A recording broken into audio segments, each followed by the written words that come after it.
Do you love math? If you do love math, I suggest to go to www.mrmathing.net or YouTube Mr. Eng today. Very easy and compatible to work with.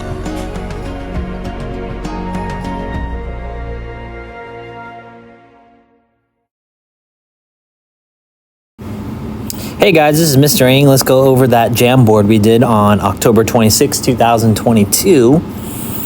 Okay, group 1. I want to make sure that you have standard form. And once you have that, you'll recognize that the A value is -1.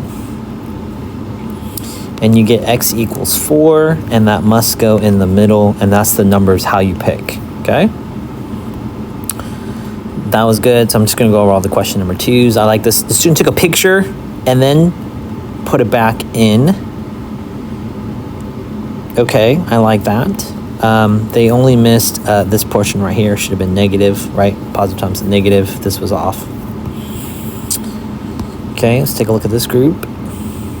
I think they corrected their answers, so this table of values looks good. Okay, this group was working on it, and I had to note that the A value here is negative, not +1. That one was good. Group was getting there. And so I want to stress that I do want you guys to go a little bit faster by just using Desmos or a graphing calculator or a calculator just to figure out your values, okay? Okay, this one, the graph, we don't see much. Let's take a look at this one. Okay, this graph has something, but I'm thinking that this order pair here might be like 1, 2, 3, 4, 5, 6, and that's the vertex. Is it 1? That would be incorrect. Okay, this one looks good, except for the same thing, the scaling on there. Okay, this graph was good because they scaled it for, let's highlight it, 428.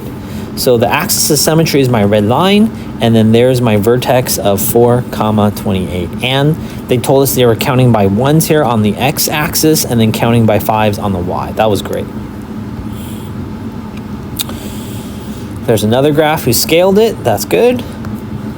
Okay, let me talk about, a lot of students are still having, like this one, we got to move away from set notation to interval notation, okay? Interval notation basically says no inequalities.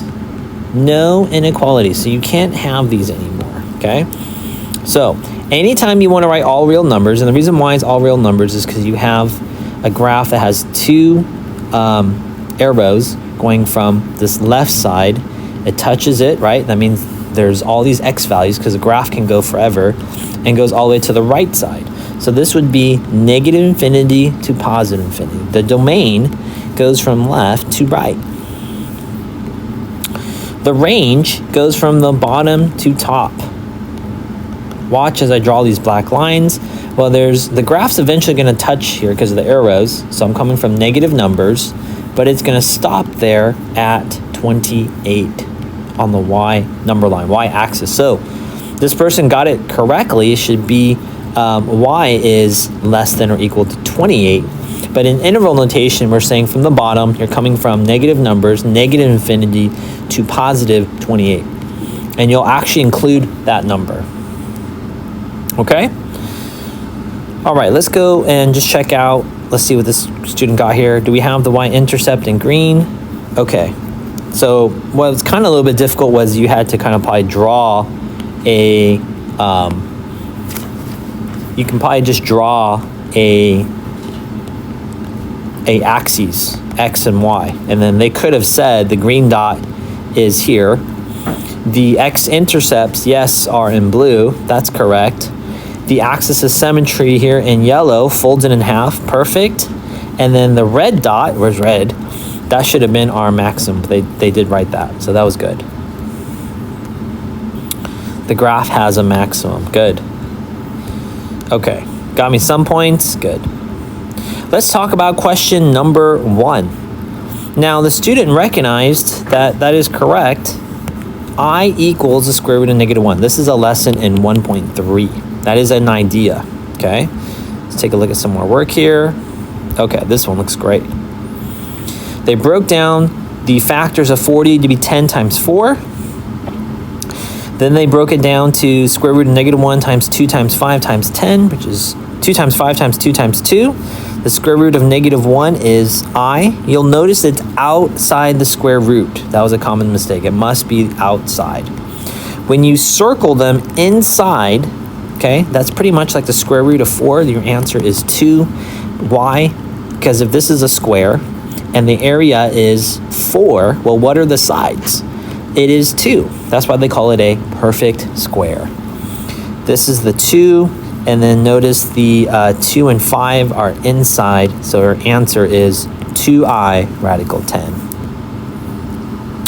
Let's take a look at some more student work. Okay, this student tried to probably put it in square root of 40. Two identical numbers that multiply to be 40 is 6.3, and then they put a negative in front. We're not putting into the calculator. We have to use the square root of -1 equals I. That's what it means to simplify, not evaluate. Let's take a look at this one. They were getting there. Okay, this one works. 2i radical 10.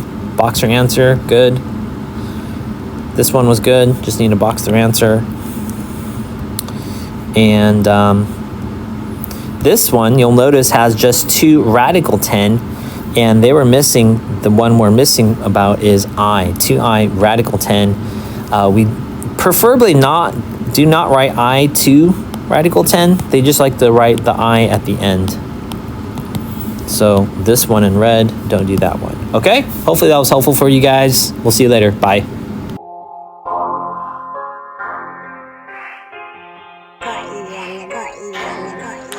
Two plus 2 is 4, minus 1, that's 3 quick maths. Everyday man's in the class, doing problems. See that problem board, that problem is easy. Thanks to Mr. Eng.